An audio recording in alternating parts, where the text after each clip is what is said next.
Le 23 février dernier, j'ai enregistré un épisode qui parlait de cinéma. On a essayé d'aborder le cinéma sous un angle un peu plus sociétal. On a donc discuté cinéma de genre, appropriation culturelle ou manière dont il pouvait représenter l'inclusion des différentes minorités dans notre société. Je vous laisse donc avec cet épisode qui a été enregistré le 23 février 2023. On avait déjà fait un épisode cinéma, on va en refaire un second avec Valériane, donc Valériane, je te laisse te présenter. Bonjour, je m'appelle Valériane Venance. Je suis développeur évangéliste. Je suis aussi board member de l'association Duchesse. Je hoste le meet-up d'Avril Salon sur Paris. Enfin voilà, je fais plein de choses en lien direct ou indirect avec la tech. D'accord. Et donc toi, tu as un gros centre d'intérêt, voire une passion, c'est le Ouais, cinéma, au sens large. complètement. Euh, Et ça a commencé comment? Est-ce que tu as un moment où tu t'es dit: Ça me plaît comme, ouais, en fait, c'est venu assez naturellement, si tu veux. Je suis partie avec pas mal de mauvaises cartes en main dans la vie, mais il y a une carte qui était super que la vie m'a donnée. C'est que j'ai une maman qui travaillait du coup pendant des années dans un cinéma art et essai en campagne. Et donc du coup, j'ai eu l'incroyable chance d'avoir des projections privées, des projections en prévisionnement, ce genre de choses, et donc ce depuis toute petite en fait. Donc ça s'est vraiment installé progressivement. Et puis tu vois, après être partie de la maison, en fait, je me suis rendu compte que je continuais toujours à beaucoup m'intéresser à ce domaine-là, et donc c'est resté. d'accord. Et il y a un genre particulier qui te plaît ou tu es plutôt éclectique à Alors, ce je suis niveau-là? très éclectique. J'étais un peu snob avant, tu vois? J'avais tendance à snobber les blockbusters, ce genre de choses. J'en reviens. Depuis quelques années, je commence à me réouvrir à la question. Mais sinon, j'aime beaucoup le cinéma à réessai, et après tout ce qu'on peut appeler les thrillers psychologiques. Donc, tu vois, un peu à la limite de D'accord, l'horreur. d'accord. Tu as un exemple en tête de thriller psychologique? Ouais. Ça, je vois pas de. Alors j'ai des exemples. Est-ce que je vais avoir des exemples connus? Memento, par exemple, où du coup tu pas forcément beaucoup de violence, mais c'est très, tu vois, on va se poser beaucoup de questions, ce genre de choses. Il y en a un que j'aime énormément, qui est super bien aussi, ça s'appelle Landmine Goes Click, et ça, je pense que c'est vraiment une ref pas très connue, où en fait le plot c'est, tu un couple qui part, je crois que c'est en Irlande ou quelque chose comme ça, pour se marier. Et donc ils font leur enterrement enfin ils font l'espèce de fête un peu avant le mariage, quoi. Et donc ils partent se balader, et à un moment, eh bien, ils marchent sur une mine antipersonnelle. Et donc du coup, ils peuvent plus Ah bouger, oui, et le plot c'est ça, c'est qu'est-ce qui se passe au milieu de ce champ, au milieu de nulle part, avec un pied sur une mine? d'accord. D'accord, oui, oui, effectivement, oui, c'est le genre de plot auquel je m'attendais pas, mais oui, oui, c'est sympa effectivement. D'accord. D'accord, d'accord. Et un truc que je me demande, quand on aime le cinéma, moi j'aime bien aller au cinéma, qu'est-ce qui est intéressant? Est-ce que c'est de voir un film? Est-ce que c'est les conditions dans lesquelles on le regarde, dans une salle, grand écran, avec éventuellement un son plutôt important? Est-ce que c'est les réactions des gens autour de toi, donc tu préfères avoir du monde plutôt qu'être seul? Qu'est-ce qui te plaît là-dedans? Pas mal de choses. Je sais que les réactions du public, c'est intéressant. Par exemple, bon, j'ai pas du tout aimé, mais le dernier Spider-Man, où en fait, tu avais les gens qui étaient mais comme des oufs dans la salle à certains moments, et donc je vais pas spoiler, mais si tu l'as vu, tu te doutes à quel moment, et donc c'était assez, ça a rattrapé un peu ma séance, si tu veux. Je passais un assez moment devant le film, et cette espèce de liesse collective m'a vraiment remise dans le truc, donc c'était hyper sympa. Je me rappelle aussi de Grave, qui est un film de Julia Ducournau, qui est film de genre, pareil. Je sais pas si tu en as entendu parler. Ça tourne, c'est enfin bref, on en reparle si tu veux après, mais hyper intéressant comme film. Et en fait, il y a des gens qui sont sortis de la salle à un moment de la séance. Et pareil, tu vois, donc là, ça te rappelle ton rapport au reste du public, et qu'on n'a pas tous la même tolérance aux choses qu'on voit. Euh, D'accord, mais ils sont sortis parce qu'ils n'aimaient pas ou parce qu'ils trouvaient ça les je choquait? pense que, vu le moment auquel ils sont partis, je pense qu'ils ont été choqués par une scène qu'ils ont vue. Euh, D'accord. voilà. Gaspard Noé aussi, les films de Gaspard Noé, quand je vais les voir en salle, il y a souvent des gens qui sortent. Bon, Gaspard Noé, c'est très particulier. J'aime beaucoup, mais faut être un peu accroché pour regarder. Et donc ouais, donc Oui, j'ai jamais osé. J'ai jamais osé ouais. personnellement. J'avais entendu parler d'Irréversible et Ah, Irréversible, c'est une boucherie. Ah j'avais ouais, du non, mal. franchement, moi je l'ai vu, en plus je pense un peu trop jeune et plus jamais je le vois ce film, il est horrible. Mais par exemple, j'avais beaucoup aimé récemment, Climax. Hyper intéressant, et tu vois, moins dans la violence, pure et dure des trucs affreux qu'il y a dans Irréversible. C'est pas sympa non plus, tu vois? Mais ça reste quand même beaucoup plus acceptable et puis, la réalisation par contre, la réalisation de Gaspard Noé, elle est incroyable. On parlera de réalisation ensuite si tu le veux, mais vraiment moi ce que je retiens de Climax, c'est, les couleurs et le rythme, vraiment sont super. Et donc, Mmh mh. pour continuer sur ta question, donc, en salle aussi, je pense que ce qui est hyper intéressant, c'est le son. Parce qu'à moins d'avoir, un sacré home cinéma à la maison et donc le budget qui va avec, tu retrouves, enfin, c'est très compliqué de retrouver l'expérience sonore, du cinéma à la maison et je trouve que c'est hyper immersif. Parfois, je trouve ça presque limite trop fort, mais en fait, ça sert très souvent le propos du film. En général, la musique est très réfléchie, les effets sonores sont très réfléchis et du coup, tu es dans une bulle, quoi. Ça te prend par tous les sens et je trouve ça hyper cool. Ouais, je suis un adepte du son à ce niveau-là, donc oui. J'ai essayé d'investir justement pour retrouver ça à la maison et c'est toujours Mmh. intéressant, oui. Ouais, je serais curieuse de ton OK, setup à la OK. maison, si tu as des bonnes pistes. On en parlera, Ça oui. marche. OK, OK. Tu parlais de réalisateurs tout Ouais. à l'heure, c'est vrai qu'il y a des réalisateurs qui ont une patte un peu particulière. Je sais que moi j'avais été très marqué par un film il y a quelques années qui avait, comme souvent pas beaucoup marché, c'était Doberman de Yann Ça me Kounen. dit quelque chose, mais je pense pas l'avoir vu. C'était le alors pour la petite histoire, c'est le film sur lequel Vincent Cassel a rencontré Monica Ah! Bellucci. Intéressant. C'est un des premiers rôles de Romain Duris OK, également. super. Et avec, un acteur que moi j'adore qui est Tchéky Karyo. Que je crois pas connaître. Tchéky Karyo, il a une carrière un peu internationale. Il a fait, c'était lui le méchant dans le premier Bad Boys avec Ah! Will OK. Smith. Il a joué dans Kaamelott, Le dans film qui est le sorti récemment? Enfin non, le livre aussi, celui qui se d'accord, passe à OK. Rome. C'est lui le commandant, le Dux Totium Ah! Britanniae, celui qui commande la Bretagne et qui rentre à Rome OK, à la fin. OK, je vois qui c'est, d'accord. Mmh. Voilà. Donc voilà, donc Doberman, oui, il y avait un casting. Il y avait une manière de filmer qui était, très, inhabituelle pour du cinéma Ouais. français. Très speed, très Mmh. saccadé Presque comme un clip et vidéo, non? ouais,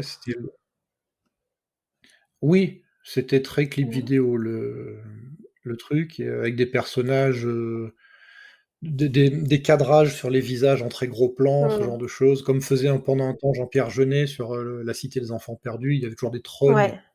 sur, sur ces plans et voilà. Donc c'est ce genre de truc qui peut me me faire basculer moi effectivement sur un film et complètement rentrer Mmh. dedans. Ouais, complètement. Franchement, je trouve qu'en France, on a une scène, on va dire entre guillemets «du cinéma underground» qui est vraiment hyper intéressante. Bon alors le problème du cinéma, ça reste toujours les financements et donc qui va réussir à faire son film ou pas. Mais je trouve que sur le film de genre, on a quand même des très bons noms. Je pense un truc un peu connu avec Cassel justement, c'était Shaitan, qui était hyper intéressant, hem, qui a été tourné il y a quelques. C'est une boîte de production, non? Alors ils en ont peut-être fait une boîte de prod, mais en tout cas, c'est un film qui s'appelle Shaitan. Hem, Avec Vincent ouais, ouais, Cassel? ouais, ouais et c'est des Et jeunes, oui, et derrière, oui, ils en ont fait une, ah non, attends, ils ont fait une boîte de production suite à ça où tu as des personnalités un peu connues du cinéma qui, aident les jeunes à ah, c'est démarrer, super il me sympa. semble. OK. Ouais. Et il y a Vincent Cassel, il y a Yann Kounen, je crois, qui est dedans et je sais pas, Je sais plus. Non, je vais dire une bêtise, donc je vais Mmh. pas le dire, mais il me semble que oui, il y a d'autres personnalités un peu là-dedans et qui aident effectivement à démarrer, avec des films un peu, hors du cadre Ouais, ouais, habituel. ouais et des circuits de distribution habituels. Moi, je suis sur Paris et j'ai une chance énorme, du coup, c'est d'avoir beaucoup de petites salles, en fait, qui ont des programmations, de films un peu niche et du coup, c'est très cool mais c'est vrai que dès que tu t'éloignes un peu de Paris, tu as du choix mais tu en as quand même beaucoup moins et en général, il faut avoir une voiture, pour pouvoir y aller. Mmh. Ouais, ouais. Oui, c'est Kim Shapiron, je crois, qui Ah! avait fait Shaitan. Oui, oui, effectivement, c'est lui, le réal. Ouais. Et tu vois, quand je pensais à ça, je pensais aussi, bah, à Frontières, pareil, qui est un film, bah, Frontières, on peut le ranger dans l'horreur, je pense. C'est à moitié un remake D'accord. comment ça s'appelle encore? De Massacre à la tronçonneuse, mais avec un plot un peu différent, et je trouve que tu as des thématiques, en fait, qui sont abordées dans ce genre de film qui sont très intéressantes parce que, par exemple, dans Frontières, le plot de base, c'est, une nana qui fait un déni de grossesse et qui se rend compte, en fait, passé le délai légal d'avortement en France, qu'elle est enceinte et elle est jeune et elle peut pas le garder et ainsi de suite et donc du coup, ils décident de traverser la frontière et d'aller, aux Pays-Bas et ça parle de ça, à la base D'accord.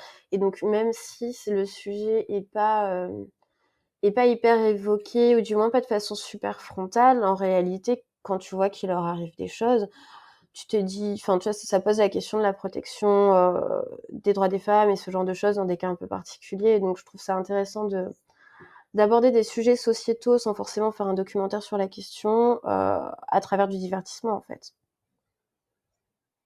Ouais. Mais il y a un film un peu comme ça qui a été, assez, diffusé, il me semble, c'est Titane, qui était à Cannes, Oui! il y a 2 ans, de Juliette Ouais, c'est ça, Armault. c'est son 2e gros film, après Grave, justement. Tu Ouais en as pensé quoi, toi? et tu l'as Ouais, vu celui-là, non? je l'ai vu en salle, je l'attendais beaucoup et visuellement, c'était un plaisir. Par contre, moi, l'histoire m'a un peu déçue. Après, je suis pas une hyper fan du on va dire l'espèce de nouvelle vague de l'horreur qu'il y a depuis quelques années où en fait, on va être sur, des choses qui vont r on va ajouter un élément fantastique à un moment, tout en restant dans un monde, qui est à 95 réel et c'est vrai que je suis pas hyper fan. Par contre, visuellement, c'est un plaisir, quoi, vraiment, j'encourage les gens à le voir quand même. D'accord.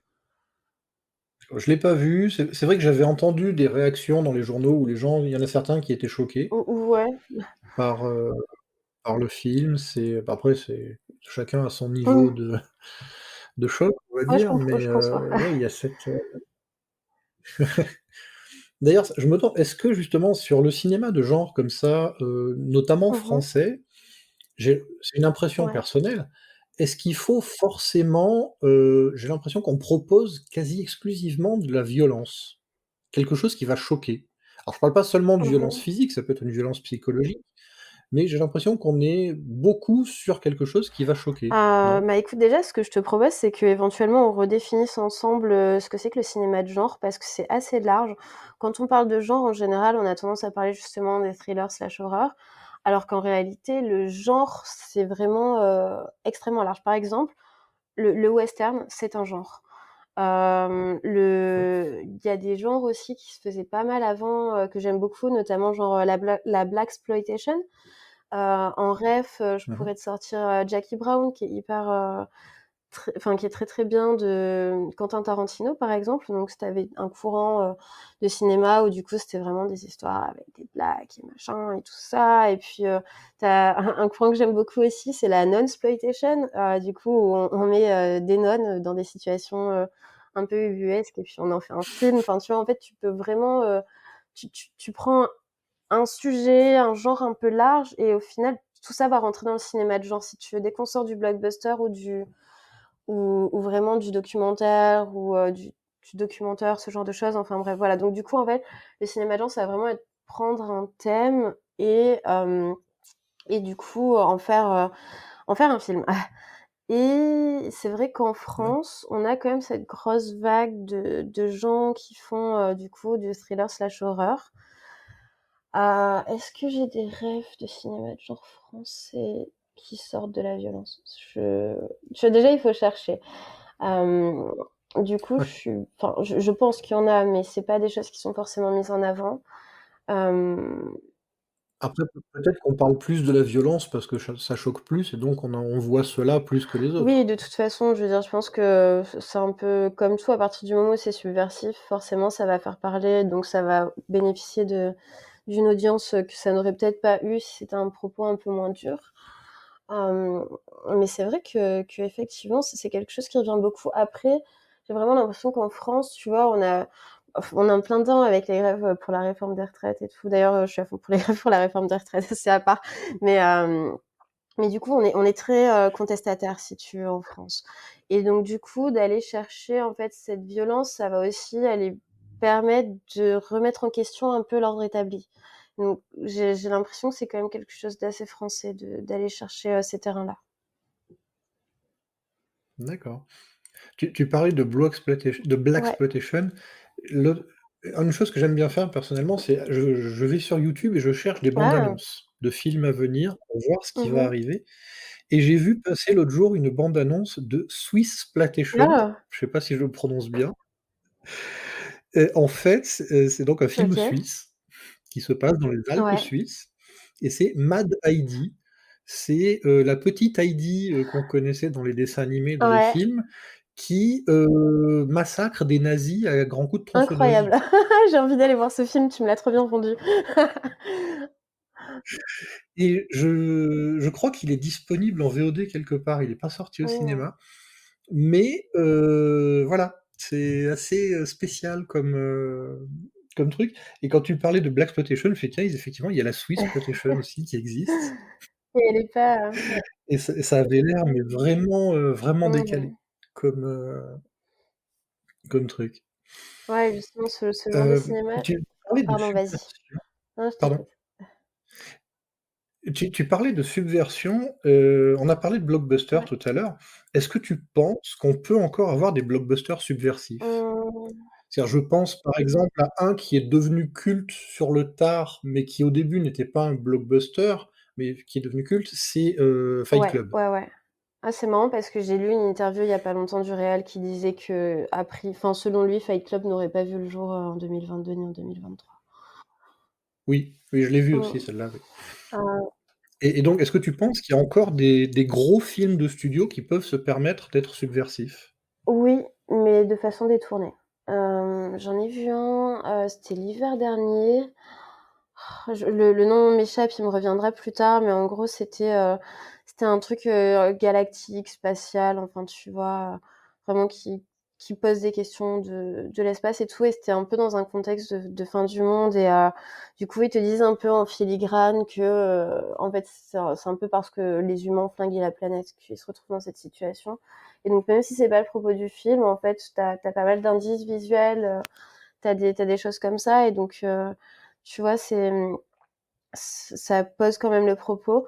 Et puis après, aujourd'hui, on a des blockbusters en salle, mais ça fait aussi quelques années qu'on a des blockbusters en plateforme VOD. Et du coup, en chose un peu subversive, je penserais à Don't Look Up, par exemple, qui a un très très gros casting et qui est quand même là pour porter un propos assez fort. Et donc je pense que oui, maintenant je pense que vraiment la subversion se fait quand même plutôt sur les plateformes de VOD. Quand tu écoutes les interviews des réals et tout, t'en as enfin, tu vois, t'as vraiment, c'est des process différents, c'est des choses différentes, et en fait, autant la salle garde son charme et son attrait et ainsi de suite, autant la VOD, j'ai vraiment l'impression qu'on les laisse très tranquilles, qu'on leur donne un budget, qu'on leur dit vas-y fais-moi un film. Et du coup, ils peuvent se permettre aussi beaucoup plus de choses qui ne passeraient pas forcément, notamment avec les studios. Parce que ce qu'il faut savoir, c'est que quand un film est tourné, en réalité, et c'est pour ça que souvent on a des director's cut ensuite qui sortent en DVD, en Blu-ray, parce que du coup, tu as la vision du réal et de son équipe et ainsi de suite. Et puis donc, ils vont faire un montage. Et ensuite, tu as des projections tests qui sont organisées par les studios. Et puis, en fonction des réactions du public, en fait, le studio va demander au réalisateur de refaire un montage. Et un exemple assez connu de comment dire, de film qui a été retravaillé, et notamment ça avait pas du tout plu au réal, il en a refait une version, c'est Le Parrain. Le Parrain 3, en fait, Francis Ford Coppola, il le renie complètement, ils ont enfin voilà, il aime pas, la façon dont ça a été fait et au final, il a sorti, je crois que c'était à l'occasion des 30 ans du Parrain, donc du Parrain 3 justement, il a sorti du coup sa director's cut qui est en ce moment en VOD sur Amazon Prime si vous le souhaitez. Et du coup, c'est marrant parce qu'au final, tu as à peu près 5 minutes de différence. Il y a pas grand-chose qui a changé, Mmh. mais tout le sens du film change, notamment le sens de la fin. D'acc Ouais, ouais, bah, il y avait bah, tu en as un assez célèbre aussi, c'est Blade Oui, Runner, où il y a eu plusieurs versions et où le Ridley Scott, pareil, était pas content de ce que le studio lui avait demandé et l'a retourné. Il y a eu même plusieurs director's cut, je d'accord. crois, pour Blade Runner. Donc c'est ouais, c'est spécial Mmh. quand même. Oui, c'est en fait, c'est là qu'on se rend compte, enfin, tu vois, c'est pour ça qu'on parlait tout à l'heure des plateformes et du cinéma institutionnel en salle. C'est qu'en fait, en salle, ça repasse toujours dans les mains de la prod derrière et des financeurs et en fait, ils veulent quelque chose, ils veulent un produit qui plaira au public, au plus large. Hem Mmh. Et du coup, je pense vraiment que les plateformes de VOD, en fait, avec les volumes qu'elles ont, et les coûts de production qui sont quand même assez réduits, notamment parce que tu as pas toutes les campagnes, enfin un peu maintenant, mais pas tant que ça quand même. En gros, tu as un énorme budget marketing et communication quand tu sors un film. Et donc du coup, les plateformes, comme elles ont déjà une audience et en fait, du coup, elles décident elles-mêmes de ce qu'elles mettent en avant aussi. Donc en fait, ça baisse quand même considérablement les budgets, promotionnels. Et Oui. ça permet justement de faire des choses un peu plus libres, on va dire. Parce que les enjeux financiers derrière sont moins risqués, en fait, pour les plateformes. Donc du coup, plus de prise moins de prise de risque du côté des plateformes permet plus de prise de risque du côté des réals. Mmh. Mais c'est vrai qu'au niveau plateforme, la plus connue, ça va être Ouais. Netflix. Ce qui est assez paradoxal, c'est qu'ils se permettent de sortir des choses comme Don't Mmh Look mh. Up, qui, est un film qui est quand même assez féroce vis-à-vis d'une certaine catégorie de la population Mmh. mondiale. Et à côté de ça, on note un manque de respect, on va dire, pour, par exemple, certaines séries qui fonctionnent bien, qui sont annulées, sans qu'ils disent pourquoi, ils ne le Mmh justifient mh. jamais, par le fait qu'ils vont également diffuser des documentaires, plutôt controversés sur qui ont plutôt des relents Mmh. complotistes. Heu, Netflix, j'ai du mal à les situer, en fait. En fait, j'ai l'impression qu'ils vont là où il y a l'argent et ils ont aucune ligne éditoriale. Oui, oui, oui, complètement. En fait, je pense que, tu vois, là où, le cinéma institutionnel, les blockbusters vont essayer de plaire au plus grand monde, en fait, Netflix, ils sont pas sur un produit, ils sont sur 15 000 et donc du coup, dans les 15 000, ils savent qu'il y aura forcément des gens à qui ça va convenir et en plus de ça, de parce qu'ils ont la data et là, c'est bien parce qu'on retourne du coup dans le web et dans nos domaines, c'est qu'en fait, du coup, basé sur toutes ces datas-là, ils peuvent du coup offrir une expérience personnalisée et donc pousser des contenus qui, a priori, seront plus liés avec ce que la personne a apprécié. Et au final, vu que le catalogue est énorme, ils vont quand même trouver quelque chose qui plaira et donc qui sera regardé. Ouais, c'est vrai que c'est assez, j'avais été assez choqué, moi j'avais vu un documentaire proposer un explorateur anglais qui allait, chercher des preuves partout dans le monde que, les anciens astronautes avaient fondé la civilisation Ouais, humaine. super. Ça franchement, ce genre de théorie, ça me dégoûte grave parce que, tu vois, notamment, ils cherchent à Oui, moi aussi expliquer, et tu vois, genre, le fait que les Mayas, ils ont pas construit leurs pyramides, que les Égyptiens non plus et en fait, les fondements de ces théories sont profondément racistes et j'ai énormément de mal avec ça.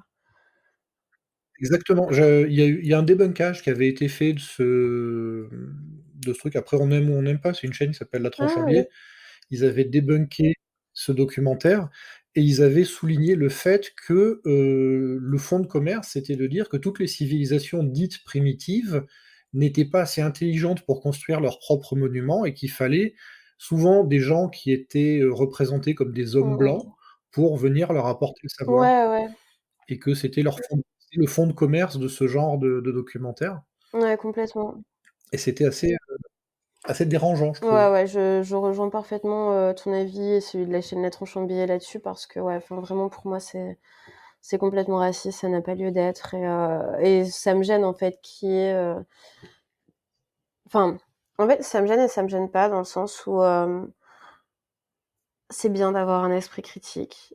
tu vois, il y avait quelqu'un qui disait, je sais plus qui disait, «Je suis vraiment pas d'accord avec vous, mais je me battrai pour que vous puissiez le dire» et en fait, je pense que c'est important, heu C'était Le Temps des Lumières, Rousseau, Diderot, quelqu'un comme ça, il me ouais, semble, je je crois. crois. Et du coup, voilà, je pense que c'est bien qu'il y ait des produits, avec lesquels on soit pas d'accord, mais du coup, ça sous-entend, bah, d'avoir la chance d'avoir un milieu culturel dans lequel, en fait, on peut se poser des questions et avoir de la réflexion et du recul là-dessus. Parce que, bah, sinon on peut très vite tomber dans les théories conspi. Heu, Après, tu vois, je Oui, me dis, par exemple, là, en ce moment, tu as YouTube qui me pousse, un docu Arte sur les vaccins et ça a l'air genre vraiment très limite. J'ai pas cliqué dessus, mais ça fait plusieurs fois qu'ils me le proposent et bon voilà. oui, Ça, c'est un peu le genre de truc, tu vois, c'est un peu comme, comme les films, anciens qui, par exemple, vont, dépeindre des agressions sexuelles, de façon, bien vue, on va dire, ou qui vont avoir des comportements racistes ou ce genre de choses. Moi, je ne suis pas pour qu'on interdise ces films. Par contre, j'aimerais sincèrement qu'il y ait un petit disclaimer, en fait, pour, juste remettre en contexte oui, et du coup c'est ça. Bah, c'était sur, Autant en emporte le vent, qui oui. est un des films les plus anciens, les Mmh plus mh. connus, où tu as le bon esclave, qui aime ses maîtres et qui est heureux de sa condition, Ouais, c'était spécial quand mmh. même. Mais oui, sans le supprimer, mais effectivement expliquer que les mentalités ont changé et qu'à l'époque, c'était considéré comme normal et que depuis, ça ne l'est plus du Oui, tout. oui, oui et puis après, il y a un truc aussi, c'est que le cinéma, c'est un formidable outil de propagande. Ça permet de Oui, véhiculer, des idées, ça permet de, entre guillemets «normaliser» des choses aussi. Donc voilà, pour moi, c'est vraiment important ça, de replacer les choses dans leur contexte historique et tu vois, par exemple, il y a eu beaucoup de cinéma nazi. Il y en a eu énormément. Franchement oui. Hitler avait des réalisateurs attitrés qui faisaient des films à la gloire de son ouais, ouais, régime. ouais, complètement et pareil en Italie, et voilà. Moi, je ne suis pas pour qu'on supprime ces œuvres, vraiment, parce que je pense qu'elles ont un intérêt justement historique, tu vois? Et qu'elles font partie, bah, de l'histoire commune de l'humanité et donc c'est intéressant de savoir, en fait, parce que ça permet aussi de comprendre un peu, tu vois, aussi pourquoi, certaines choses se sont passées. Oui. Qu'est-ce qui C'est comme dernièrement, ils ont réédité, Mein Kampf, mais, annoté par des OK. historiens et complètement analysé. C'est un gros, gros ouvrage et ils le vendaient plusieurs centaines Mmh. d'euros et ils l'offraient aux bibliothèques, en Ah fait. Je sais plus chouette. quel éditeur avait fait ça. Ils l'offraient aux bibliothèques municipales ou grosses bibliothèques et c'était, tout annoté par, il y avait une trentaine d'historiens spécialistes de la période qui avaient étudié les textes et qui justement déconstruisaient Mmh. l'œuvre Ouais, et oui, après, le problème, c'est que comme tout, c'est un effet stressant. C'est si tu te dis: «Il faut interdire mmh, Mein Kampf», forcément, il va s'échanger sous le ouais, manteau, il va y avoir de la curiosité, il va y avoir des trucs comme ça. Alors que si tu expliques les choses, tu peux les démythifier, les démystifier et les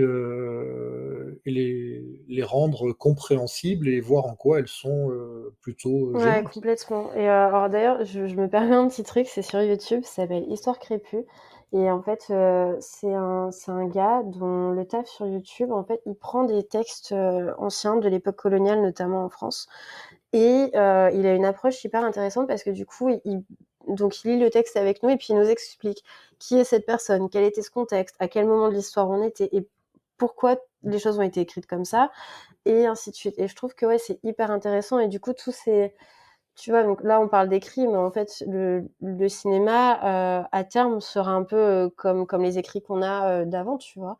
Et donc ça va enfin, Oui, c'est c'est des un super média objets à différent, mais étudier. qui est, Mmh. oui, oui, oui. Bah, il y a un des grands auteurs français qui avait des écritures racistes, je pense pas que c'était, qu'il poussait l'idéologie, c'est juste que c'était dans les croyances de son époque, Oui. c'était Jules Verne. Ouais, il y a pas que lui, il y a vraiment pas que lui. Si tu savais le nombre de rues en France, Et oui, mais moi je parle de ouais, ce que je connais. J'ai relu Jules Verne il y oui, a pas longtemps. Je l'avais lu quand j'étais enfant, ça m'avait pas choqué. Je l'ai relu dernièrement, notamment, Les Enfants du Capitaine oui, Grant, où il te présente les Australiens comme, forts, fiers, beaux et cetera et les Néo-Zélandais comme dégénérés, mmh, fourbes, et que ça se voyait sur leur ouais, physique.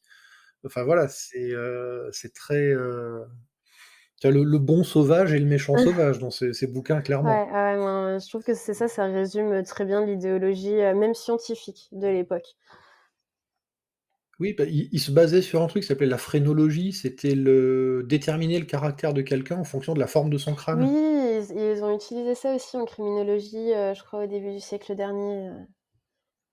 C'est ça, c'est-à-dire si tu avais une bosse à un endroit, c'était que tu étais un criminel, enfin, c'était, Ouais, oui, il l'utilisait beaucoup, le quand tu avais la mâchoire carrée, tu étais quelqu'un de volontaire, machin. ouais. Quand tu as le regard fuyant, c'est que tu es forcément, Ouais, je trouve ça drôle, c'est franchement. tous les clichés oui, c'est tous les clichés qu'il pouvait y Mmh. avoir et c'est vrai que quand on regarde le langage, en fait, ça, c'était Jules Verne il y a, plusieurs siècles et le cinéma prend la suite de la littérature parce qu'il est plus accessible qu'un Mmh livre mh. finalement, parce que les gens maintenant commencent à se fatiguer à lire visiblement, parce qu'on fait même des livres Oui. audio, c'est moins fatigant que de Mmh. lire pour de vrai et et derrière, il y a quand même des messages qui sont passés et toi, on parlait de films à message tout à l'heure, hem Don't Look Up est un bon exemple, c'est-à-dire qu'il va passer un message sur, l'esprit critique, sur, le fait d'accepter ce qu'on nous annonce, même si c'est Mmh. déplaisant et à côté de ça, tu as des films comme, pour prendre le dernier en date, il y a Avatar 2 où le réalisateur se présente comme un grand Mmh. écolo et cetera. Bon, il aime pas les plateformes de Ouais. streaming, il l'a dit, il trouve que c'est la mort du cinéma pour lui, c'est son opinion. Mais, après, derrière lui, il se présente comme ça. Il y a beaucoup de personnes qui se plaignent de son film, en termes d'appropriation culturelle, OK. sur les coutumes des personnages, que ça serait plutôt inspiré de la Polynésie, des natifs américains, enfin de différentes cultures. Est-ce qu'on peut vraiment faire du grand spectacle et être, sincère dans sa démarche, comme ça? Ou est-ce qu'il y a toujours un fond de alors, je suis même pas sûr que s'il fait de l'appropriation culturelle, ce soit malveillant de sa part. Est-ce qu'il s'en rend juste pas compte? Je sais pas. Mais, est-ce que derrière, on peut vraiment faire des œuvres sincères? Moi, je pense que le cinéma, c'est hyper À sincère. à ton avis? Je pense que le cinéma, c'est l'un des médias les plus sincères. En plus, si tu veux, quand tu regardes, la filmographie d'un réal ou d'un groupe de réals qui travaillent ensemble, en réalité, pour moi, les gens, ils ne font jamais que le même film toute leur vie. Un super exemple, c'est, les sœurs Wachowski, quand tu regardes, Matrix, quand tu regardes, Divergente, tout ça, en fait, c'est toujours la même histoire racontée différemment, mais dans un autre contexte. Donc je pense sincèrement que la démarche derrière est absolument toujours sincère. Et qu'en plus de ça, enfin, un film, c'est quand même une grosse mise à nu, je pense aussi, de l'esprit du réal ou de la réal. Hem Donc oui, je pense que c'est sincère. Maintenant, tu vois, pour revenir un peu sur ce que tu disais tout à l'heure, sur l'appropriation culturelle et tout, c'est des gros débats. Moi, je suis pas, je sais pas comment dire, mais en gros, heu, quand admettons, tu fais de la photographie, tu veux faire, je sais pas, une campagne de pub pour quelqu'un. En fait, tu vas t'inspirer, tu vas faire un mood board, tu vas ajouter plein d'inspiration de partout. Hem Et puis ensuite, tu vas mixer ça à ta sauce et du coup, notamment dans le contexte des films, je veux dire, dans le contexte d'Avatar, on parle des navires. Si on parlait des Américains et qu'on avait commencé à leur attribuer certaines choses, là, ça m'aurait dérangée. Mais là, je veux dire, on parle quand même d'un peuple, qui n'existe pas. Tu vois? Donc à un moment, pour moi, les histoires d'appropriation culturelle, il y a certains moments où ça fait sens, mais enfin, tu vois ce que je veux dire? Si on devait, entre guillemets, «rendre à chaque culture», ce qu'on leur a appris, bah, on n'utiliserait pas les chiffres en Europe. Est-ce que du coup, on laisse, les ordinateurs, là où ils ont été inventés? Enfin, tu vois ce que je veux dire? C'est voilà, Oui. pour moi, en fait, il faut enfin, pour moi, l'appropriation culturelle n'existe pas, si c'est pas à un but, commercial derrière et que c'est pas exprimé. C'est-à-dire qu'en gros, je sais pas, admettons, tu es une Française blanche et tu es fan, des motifs, du madras, par exemple, antillais, qui est du coup un motif, qu'on voit très souvent, notamment dans les vêtements traditionnels antillais. Mais moi, ça me gêne pas que tu fasses, un business avec ça, mais juste explique, en fait. et tu promeus les Antilles à ce moment-là et du coup, il y a pas de souci et en fait, pour moi, l'appropriation culturelle, elle vient à partir du moment où, en fait, tu vas tirer un bénéfice en expliquant pas du tout d'où ça vient et en faisant comme si c'était un peu genre, toi qui l'avais inventé. Heu, D'accord. voilà et donc du coup, pour reprendre le contexte, des navires, dans le dernier Avatar, je sais enfin, je l'ai pas vu donc je crois que c'est encore les navires. Ouais, c'est Oui, ça. En oui. fait, enfin, je veux dire, c'est une peuplade imaginaire. L'imaginaire, il est nourri de plein de choses, énormément de choses. Par exemple, tu vois, il y a un réal pas un réal, un peintre que j'aime énormément, Beksinski. Beksinski, en fait, il a vu la guerre quand il était jeune et tout son imaginaire est tourné autour de ça et du coup, en fait, on s'inspire des choses qui nous ont nourris et donc dans un film, c'est normal, en fait, que ces choses-là ressortent et donc voilà, je pense qu'il y a certaines polémiques qui sont pas forcément justifiées et je pense qu'au lieu de faire une polémique autour du film, on peut peut-être faire, un joli article en expliquant d'où vient, telle et telle inspiration et ce serait peut-être, plus productif et plus sympa pour tout le monde. C'est que mon avis. Ouais. Surtout que moi, il y a après, là, c'est plus de l'appropriation culturelle, mais le premier Avatar m'avait choqué pour un Ouais, point, c'était les montagnes flottantes. je m'en rappelle. Beaucoup de personnes tu sais, tu as des montagnes qui flottent en l'air, OK, en fait, qui sont comme en lévitation et tu as beaucoup de personnes qui ont dit: «Ouais, c'est inspiré des monts», je sais plus comment ils s'appellent, qui sont en Chine. OK. C'est des montagnes, qu'on voit souvent dans les nuages. Moi, j'ai quand même trouvé que ça ressemblait énormément à un dessin animé français qui s'appelait Chasseurs de dragons, Ah! où il y avait des montagnes Ouais. flottantes. Je suis désolé, personne n'a relevé le truc, mais je me dis que les créateurs de ce dessin animé, quand ils ont vu Avatar, ils ont dû ça a dû leur faire Ah ouais, bizarre ouais, ouais. Mais ça, et personne n'a ouais, relevé. complètement. Après, tu vois, le est-ce que ça vient de là réellement ou pas, tu vois? Il y a du plagiat. Donc clairement, dans le cinéma, il y a du plagiat, c'est réel. Il y a des en plus, enfin, ce qu'il faut savoir, c'est que dans la façon dont est créé le cinéma, en fait, tu as des gens, qui vont du coup, écrire le scénario, faire un gros bouquin. Il y a un super documentaire que je vous recommande qui s'appelle, Jodorowsky's Dune, et qui explique du coup, donc Alejandro Jodorowsky, c'est un gars qui a fait beaucoup de choses. Il a fait du cinéma dans un mouvement surréaliste. D'ailleurs, c'est hyper intéressant si vous avez jamais vu de surréalisme. Hem il fait aussi du coup des illustrations, des choses comme ça. Enfin, c'est un grand monsieur et puis, si tu veux, donc il y a quand même quelques années, il voulait, réaliser sa version de Dune, du coup, qui de base est inspiré d'un livre déjà. Donc il y a énormément d'adaptations de toute façon au cinéma, de livres, de nouvelles, de plein de choses et donc il a voulu faire ça, il a créé tout son document et puis en fait, il a été le poser, à Hollywood, sur plusieurs tables.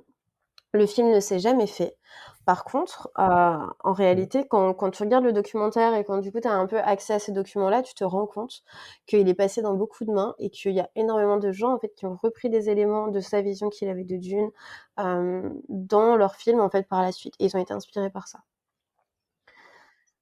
Ouais et je me rappelle quand j'étais ado, il y a un film que j'avais adoré qui était Le Cinquième Ouais, trop Élément cool. et j'avais acheté le livre du tournage. C'était un truc que faisait Besson à l'époque, c'est qu'il avait un journal de tournage et il le publiait à la fin.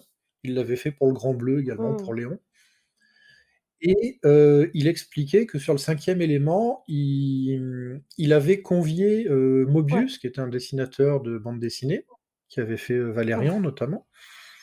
Il lui avait demandé de l'aider à faire du design pour les décors et cetera et il disait: «Parce que, Star Wars lui a tellement volé que je voulais lui rendre» Trop drôle. Ah ouais, ça me parle complètement.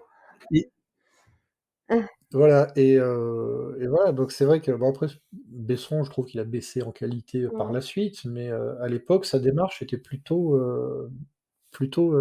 amusante, je Ouais. trouve, Oui. d'avoir, d'avoir récupéré un dessinateur de BD comme ça et de l'avoir, mis, en avant. Tu d'autres collabs, connus comme ça avec des dessinateurs notamment, tu as, sur Alien, Giger, du coup qui a vraiment contribué à l'univers visuel, d'Alien avec quelque chose d'assez organique comme ça et enfin, ouais, il y a plein de belles collabs, dans le cinéma là-dessus et je trouve ça sympa. Mais ouais, effectivement, la démarche dont tu parles, Bah, c'est le Seigneur des Anneaux, je crois que Peter Jackson avait récupéré les dessinateurs, ceux qui faisaient les illustrations des ouais, ouais, livres. ouais. Là, tu me parles de ma série, Heu, cinématographique préférée, je l'ai revue là, il y a pas longtemps, la semaine dernière, je crois. C'est vraiment, oui, il y avait, je sais plus comment il s'appelait, il y en a un, j'avais vu le making of, il y en a un, c'était un dessinateur, il avait un look, il avait des dents monstrueuses, une grosse barbe, il avait un look totalement improbable et il avait créé notamment je crois le dessin de la tour de ah oui. Saruman, avec l'œil au milieu, non, de Sauron, pardon, avec l'œil, tout ça. Mmh. Et et donc il avait fait tout ce truc-là et oui, effectivement, souvent tu as des dessinateurs qui viennent apporter leur vision, c'est plutôt bien. Est-ce que toi, dans les films que tu as pu voir, réellement, il y en a qui t'ont vraiment marqué, qui sont devenus des références absolues pour toi? Que ce soit dans les films dits de genre ou les Ouais. blockbusters. Est-ce que tu as, quand on te parle cinéma, un ou plusieurs films qui te viennent immédiatement à Ouais, l'esprit? je viens de le dire, mais Le Seigneur des Anneaux, genre vraiment, c'est incroyable. Là, je l'ai revu il y a pas longtemps. Le standard que ça a placé pour les effets spéciaux, enfin, je suis désolée, mais il y a des films qui sortent aujourd'hui et c'est immonde à côté, quoi. Alors que le film, il a quasiment 20 piges. Donc ouais, donc très incontestablement, Le Seigneur des Anneaux, c'est horrible, faut pas le regarder à côté de moi, je te sors toutes les répliques en français, en anglais, tu en peux plus. Hem Donc ça, voilà, beaucoup. Bah, après le cinéma Gaspard Noé, en fait, comme je te dis, je pense qu'il y a des choses que j'ai vues trop jeune, notamment Irréversible, tu vois? Je l'ai vu, je devais avoir 16 ans et heu, je pense que c'est plus un secret, tu vois? Depuis le temps que c'est sorti, genre Irréversible, tu as une scène de viol en plan fixe pendant 16 minutes, c'est insoutenable. Sincèrement, c'est insoutenable. Ne regarde enfin, pas ne regardez pas ce film, mais épargnez-vous cette scène. Enfin, je veux dire littéralement, il s'y passe rien de sympa et hem mais tu vois, ça m'a beaucoup questionnée, dans mon rapport à ma propre violence, dans mon rapport à la violence du monde, heu, au fait d'être une femme aussi parce que, bah, en tant que femme, il y a certaines violences, qu'on subit et donc du coup, tu vois, ça m'a quand même pas mal fait réfléchir.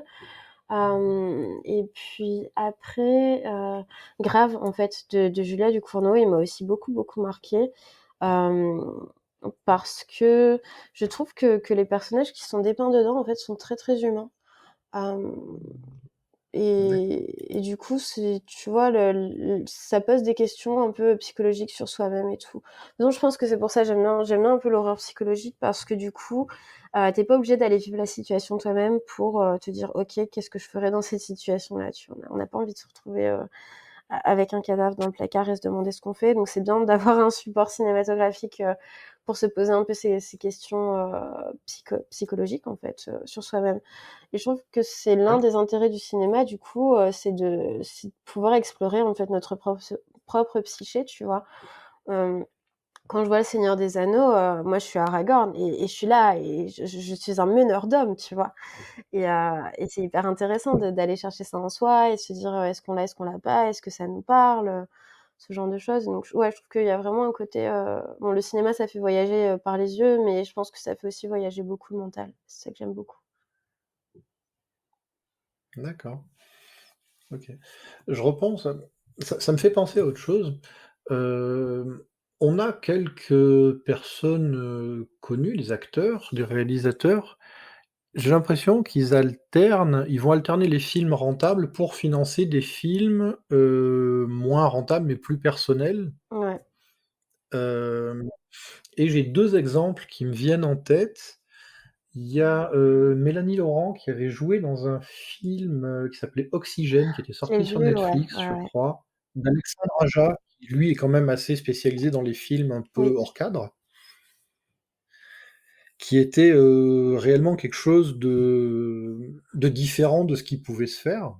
Donc oui, on a quelqu'un comme, Ryan Reynolds qui a fait, Deadpool, qui s'est fait plaisir, qui fait des films très rentables et qui à côté se permet des incursions dans des genres un peu différents. Donc il y avait, Voices de Marjane Satrapi, celle qui a fait Persepolis, qui est une autrice de mmh, BD, et il y en avait un autre, il faut que je retrouve le titre, Buried de Rodrigo Cortés, qui est un réal, mexicain, je ouais, crois, non espagnol, et où en fait le film, c'est, lui, il se réveille dans un cercueil, il a un téléphone et il essaye de guider les secours pour qu'on vienne le déterrer. D'accord. Ah, c'est un genre de huis clos, c'est hyper intéressant.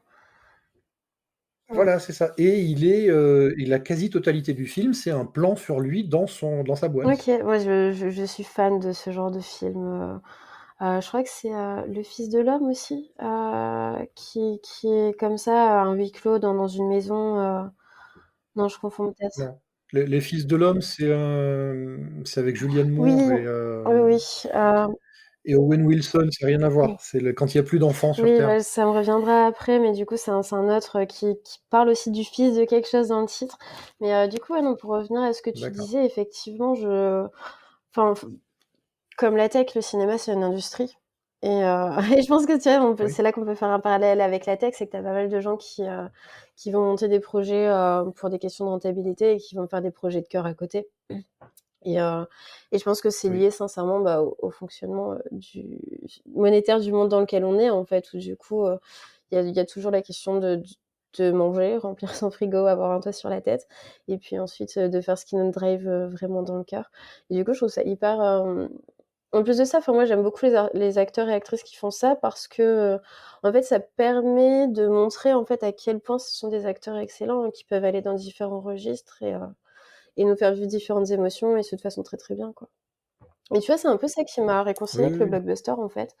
C'est parce que du coup, ça permet alors à certains acteurs un peu moins connus ou à des gens très connus, d'aller en fait toucher un grand nombre de gens et hem et du coup ça tu vois, tu as quand même cette dimension où, dans un blockbuster, en fait, tu es à un niveau d'acting, de base qui est censé quand même être, plutôt bon, excellent et auquel on croit, tu vois? Bon, alors, On passera la mort de Marion Cotillard dans tu sais à quoi je fais référence et je trouve ça d'ailleurs Je vois tout à et fait. enfin, ça me tue parce que c'est une excellente actrice à côté de ça, tu vois? Et par exemple, bah, Marion Cotillard, c'est un bon exemple aussi parce qu'elle avait fait ça et puis derrière, c'était elle qui avait fait De rouillé d'os. Oui, c'est elle, je crois.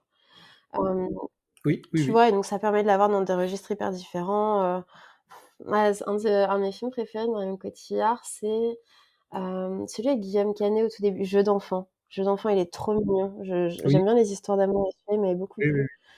et tu vois, en fait, c'est ça et donc ça permet d'aller explorer plein de choses différentes et je pense qu'on a un peu ce côté, parasocial, en fait, tu vois? Avec les acteurs aussi parce qu'on les suit d'un film à l'autre et je trouve que les voir dans des rôles complètement différents, en fait, ça nous rappelle aussi que la relation parasociale n'est qu'une relation parasociale et que du coup, on a, en fait, qu'une vision tronquée à un moment, d'un produit qui est quand même travaillé et fini. Mmh. Bah, c'est vrai que en parlant de blockbuster, moi la franchise de blockbuster par excellence en ce moment, c'est les films Marvel Ouais. et je suis tombé dans les films Marvel à cause de Robert Downey Jr. Ah! qui était dans Iron Man. Mais moi, je l'avais découvert dans une série qui s'appelait Ally McBeal, Mmh. où je l'avais trouvé Ouais. excellent et je l'avais également vu dans le biopic sur Chaplin, où moi, je l'ai trouvé bouleversant dans ce Mmh film. mh. Ouais, ça c'est un excellent acteur. Est-ce que c'est pas lui qui jouait dans, tu sais, le film là avec des magiciens, et une espèce de boîte et un tour, comment ça s'appelait déjà? C'est pas The Illusionist, je crois pas. Oh, j'ai Now You See Me, ah non, c'est un peu plus ancien. ah non, Ouais, je vois, c'est soit, le exactement, Prestige. c'est ça et il me semble que c'est Non, c'est Hugh ah, je Jackman. confonds un peu les 2. Mais du coup, Hugh Jackman qui avait fait Wolverine. Oui, Voilà. c'est ça. Ah, le Prestige, en fait, il y en a 2 comme ça, il y a le Prestige avec Hugh Jackman et Ouais. Christian Bale et il y a The Illusionist avec, celui qui était dans Fight Club, Ah, ouais, Edward Norton. également Edward Norton, Mmh. qui était très, très bon également, 2 ils sont sortis quasiment en même temps, 2 films sur des magiciens Ouais. et qui étaient, tous les 2 excellents, j'avais trouvé et pareil, Edward Norton, il me semble qu'il prend pas mal de risques dans ce qu'il fait, il fait à la fois des blockbusters et il se permet des choses, auxquelles on s'attend Ouais, pas. ouais, ouais, complètement et ouais, non, enfin, je trouve ça hyper cool et tu vois, je pense que vraiment, il y a beaucoup de, comment dire? Je me demande si tu vois les blockbusters, certains acteurs, ils font pas, bah, justement pour la renommée, pour augmenter le cachet derrière et donc du coup, tu as une fois que tu as fait un blockbuster, tu as quand même un certain prestige justement qui va te permettre aussi d'avoir plus d'opportunités de travailler et du coup, ça peut leur permettre justement derrière qu'on leur propose des projets, qui leur plaisent plus. Parce qu'en tant qu'acteur, enfin, je pense que c'est un métier qui est quand même assez difficile parce qu'en réalité, il faut que tu sois appelé par les réals ou alors que tu cours les castings. Mais en général, enfin, tu as beaucoup de films qui sont faits où en fait, au moment où on va proposer le scénario au réal et qu'il va accepter de monter le film, il va avoir son acteur en tête et il va dire: «Je le fais mais avec un tel». Ouais. Ouais, ouais. Bah, là, on parlait de Robert Downey Jr. Au milieu des films, Marvel, sur la période, il en a fait un que moi j'avais trouvé magnifique, qui était Le Juge avec Robert Duvall. Ça me dit un truc, mais pas clair. Et en fait, lui, je crois qu'il est avocat, il est fils d'un juge, réputé Mmh. inflexible, enfin pas très souple, même avec ses enfants, ils sont fâchés et donc ils se sont pas vus depuis un moment et à un moment, son père est accusé de meurtre, je crois et il va défendre son père. Ah! J'aime beaucoup le retournement. Donc c'est la retrouvaille avec le père et tu as le fait que le père soit Mmh. malade. Il essaie de l'aider, ils se réapprivoisent tous les 2 et je trouve que c'est un film qui est super, en fait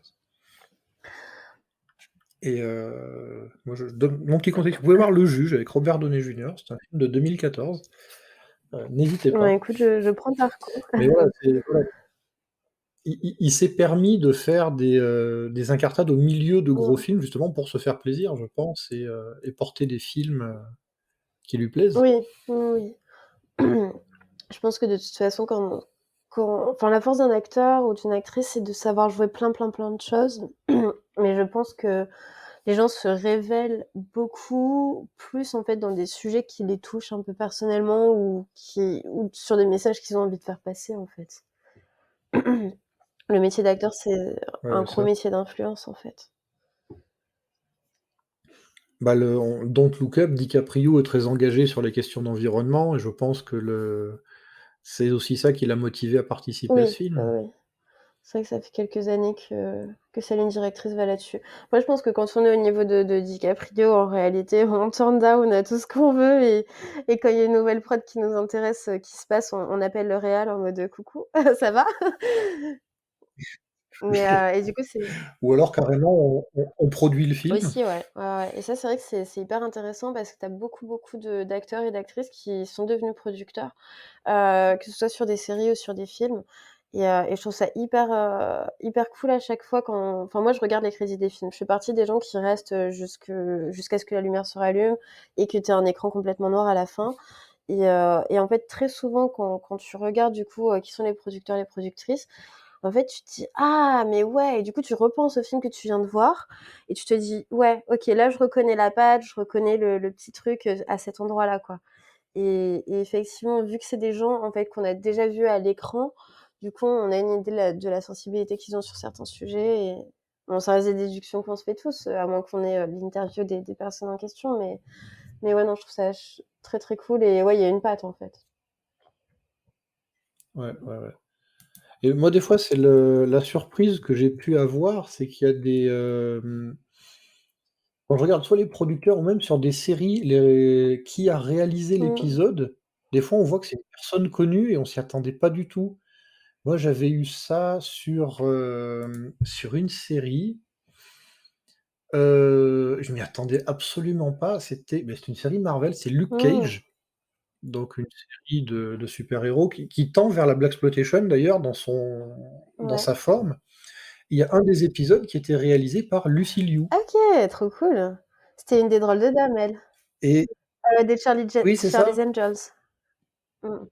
c'est ça et voir, et il y avait aucune publicité sur ça, sur le fait que c'était quelqu'un de très connu qui avait réalisé cet épisode, juste à la fin, réalisé Mmh. par Lucy Liu et c'est assez marrant de voir justement que tu as des personnes comme ça qui profitent pour passer des choses, qui se servent de passerelle, en Ouais. fait, dans le cinéma pour arriver à quelque chose qui leur plaît peut-être plus, qui tentent des choses Mmh. et qui essayent. Ouais, complètement. Ça me fait penser, C'est toujours, ça me fait penser à la série que j'ai le plus aimée, l'année dernière. Si je te dis pas de bêtises, elle est produite réal par Ben Stiller. et elle s'appelle Severance. Elle est sur Apple TV et hem et en fait, enfin moi je la recommande énormément cette série parce que elle est très, très, très picturale. Donc c'est-à-dire qu'en fait la plupart des plans sont magnifiques, mais vraiment genre ils sont tous hyper réfléchis, épurés, les couleurs, la forme, la disposition, enfin si on s'intéresse, à l'image dans sa forme, c'est un régal pour les yeux du début à la fin. Ce que j'aime aussi, c'est que c'est une série finie. Donc du coup, voilà, en fait, la saison 1 se suffit à elle-même et puis donc ils ont parlé éventuellement de faire une saison 2 mais tu vois? Qu'elle sorte pas, en fait, l'histoire est finie, quoi, donc c'est bien et hem et du coup, tu as vraiment enfin, à la fin de chaque épisode, en fait, tu vois que c'est produit par cette personne-là et tu te dis: «Waouh, mais j'aurais jamais cru, que cette personne soit capable de produire ce genre de choses de façon hyper, hyper professionnelle, qui se tient sur la durée, qui a du sens. Enfin voilà, c'était hyper sympa. Et c'est vraiment, si vous l'avez pas vu, le plot, c'est une entreprise en fait dans laquelle pour y travailler, vous allez implanter un petit truc dans votre cerveau et vous allez avoir deux personnalités. Une personnalité au travail et puis une personnalité en dehors et ces deux personnalités ne peuvent pas communiquer entre elles. Hem et du coup, voilà, on a vraiment deux identités, complètement distinctes à partir du moment où on est dans l'entreprise et en dehors et du coup, j'ai trouvé que c'était une très bonne série qui soulevait beaucoup de jolies problématiques. D'accord. Beh, il y a quelqu'un justement qui a fait ça. Moi, ça m'avait fasciné. Je l'ai vu par hasard. C'est, je sais pas si tu vois qui c'est? Seth Non, Rogen. qui est-ce? C'est un acteur américain qui a tourné notamment avec, Dave Franco. Ils avaient fait non, Ouais. James Franco, pardon. Ils avaient fait le film sur l'interview de Kim Jong-un, l'interview qui Ah tue. incroyable! Je l'ai pas vu passer celui-là. Ils avaient fait ça et donc ce mec-là, il a, derrière produit une série qui moi, enfin que je trouve exceptionnelle, que j'ai bingé en quelques jours, c'est The Oh, Boys, qui est sur elle est Amazon top, Prime. top, top, top. Voilà et il a produit cette Mmh. série et c'est,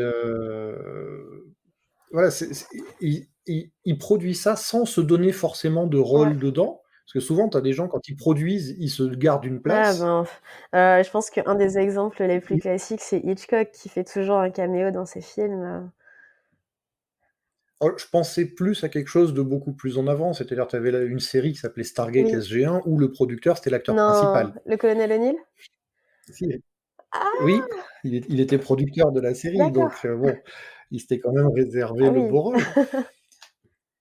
Mais sur The Boys, par exemple, il y a quand même un vrai discours, j'ai trouvé je m'attendais pas à trouver un discours aussi Mmh, engagé politiquement, parce qu'ils se moquent ouvertement de Trump et de ses sbires, mais on sent qu'il voilà, lui, il veut faire passer quelque chose dans son message, dans ce qu'il produit et il a été assez constant là-dessus et j'ai trouvé ça assez intéressant d'écriture, de mise en mmh. contexte et une bonne réflexion sur, le racisme, sur, le sexisme, tout le, tout ce qui se passe autour de comment ça s'appelle? Queen Maeve qui est, Oui. ils essaient de la monter en icône lesbienne parce que, bah, ça fait bien, ça fait Mmh. vendre d'avoir une lesbienne dans l'équipe, Ah mais tu vois, ça, c'est un ce truc, genre de choses. dont je sais pas pourquoi ça m'est venu en tête tout à l'heure et je suis contente qu'on en parle du coup parce que, bon, c'est un peu personnel, c'est pas un secret. Moi, je suis bisexuelle et donc du coup, la question de la représentation, heu, des personnes, LGBT, queer et ainsi de suite, si tu veux, je trouve qu'on est allé trop loin ces dernières années. Et et c'est marrant parce que j'en parlais avec quelqu'un il y a pas longtemps. En fait, ce que j'expliquais à cette personne, c'est qu'en fait, avant Netflix, en fait, on va être très clair, c'est Netflix qui a instauré ça comme un standard et ainsi de suite. Je pense que ça faisait partie d'une époque et d'une réflexion, générale en ce moment, donc on va pas peser un blâme, mais c'est quand même eux qui ont, on va dire, normalisé les choses. En fait, avant ça, on avait tous les ans des films, lesbiens et gays et si tu veux, par exemple, Bollywood et une industrie qui produit pas mal, de romances lesbiennes, par exemple. Tu en as un peu partout, et donc c'était des films qui avaient pas une très grande diffusion et où en fait je trouvais que la question était beaucoup mieux traitée qu'aujourd'hui. Parce qu'aujourd'hui, en fait, on se retrouve avec des films et des séries dont, la personnalité du personnage, c'est d'être gay ou d'être lesbienne. Et je trouve ça tellement réducteur, tu vois, ça part d'une bonne intention à la base, c'est-à-dire augmenter la représentativité, sauf que du coup, en fait, on en oublie, que ce sont des humains, en fait, avant d'être une orientation sexuelle ou un genre. Et du coup, enfin, personnellement, je trouve ça un peu dommage, la façon dont c'est fait, tu vois? Je dis pas que tous les films ou séries le font mal. Par exemple, The Boys, c'est un très bon exemple, dans Les Bons Élèves. Mais je trouve que voilà, aujourd'hui, on est vraiment, dans un espèce de too much, tu vois? Enfin, franchement, genre, les personnes gays, ça représente 8 de la population. Entre 8 et 10, c'est une constante, ça ne change pas. Ça change pas, tu vas d'un pays à l'autre, tu vas, tu vas d'une époque à l'autre aussi. En fait, la seule chose qui change, c'est qu'aujourd'hui, en fait, vu que c'est plus, sociétalement accepté, enfin, ça fait quand même pas hyper longtemps que c'était décriminalisé l'homosexualité. Donc voilà, les mentalités commencent à changer et du coup, je trouve que c'est presque limite, en fait, une régression de donner à ces personnages, en fait, comme seul aspect de leur personne, leur orientation sexuelle ou leur genre. Je trouve ça trop dommage, en fait. Et du coup, voilà, c'est un peu, ma Ouais. petite tirade pour dire, venez, on fait des trucs mieux, à ce niveau-là et en fait, que ce soit normalisé, en fait, dans le sens où que ce soit des vrais personnages avec un vrai développement, une vraie backstory et puis il se trouve que et c'est tout, pas besoin de plus. Mmh. Ça me rappelle ce que disait l'autre jour dans une interview, M. Night Shyamalan qui faisait Mmh, la promo de son dernier film, Knock at the ouais. Cabin, où c'est l'histoire d'un couple d'hommes qui est avec leur fille, dans une maison, dans les bois et le journaliste lui dit: «Mais, pourquoi avoir choisi un couple gay?» Et Shyamalan lui répond: «C'est un couple. Oui. Mmh mh. Il se trouve que, mais c'est un couple et mon but, c'était d'explorer leur rapport dans une situation de crise telle que celle qu'ils vont vivre dans le film. Ça aurait été un couple lesbien, un couple hétéro ou un couple d'hommes, Ouais. c'était pareil. Voilà, il se trouve juste que, bah, là, c'est 2 gays, mais il y a pas de il disait qu'il voulait pas faire passer spécialement de Mmh. message, juste que c'est comme ça. Parce que c'est quelque chose qui existe et que, bah, pourquoi on le montrerait Ouais, pas? je trouve la démarche super. Ouais, justement, tu vois, où en fait, que si l'histoire, c'est une histoire de couple, en fait, que ce soit justement une histoire de couple et pas une histoire de couple gay, tu vois? Et ouais, ça, je trouve ça vraiment très, Mmh. très cool, justement, voilà et pour moi, c'est la bonne approche des choses, quoi. Donc on va s'arrêter là, ça fait un moment qu'on parle, donc je te remercie d'être, passé nous parler un petit peu de tout ça. Je mettrai tes coordonnées dans, le résumé de l'épisode, ton handle Twitter, si tu as des liens, je les mettrai dedans. On va souhaiter une bonne journée à tout le monde, une bonne nuit, je sais pas quand on nous écoute et encore merci d'être Merci venu. beaucoup à toi de m'avoir reçue et si je peux me permettre, 2 films de fin, tu vois, qui font un peu écho à ta question Oui. tout à l'heure, sur les films qui m'ont marquée. Il y avait aussi, Funny Games de Haneke, du coup la version originale et évidemment Orange Mécanique. Voilà. C'est de Ou Orange Mécanique, je l'ai vu il y a des années, je suis pas sûr que j'avais la maturité pour il y a l'apprécier. beaucoup de choses, ouais. C'est un bon film. En tout cas, bah, merci beaucoup de m'avoir reçue, c'était un plaisir, j'espère que les auditeurs et auditrices, passeront un bon moment aussi avec nous. Bah, je l'espère également. Allez, je vous souhaite à tous une bonne journée.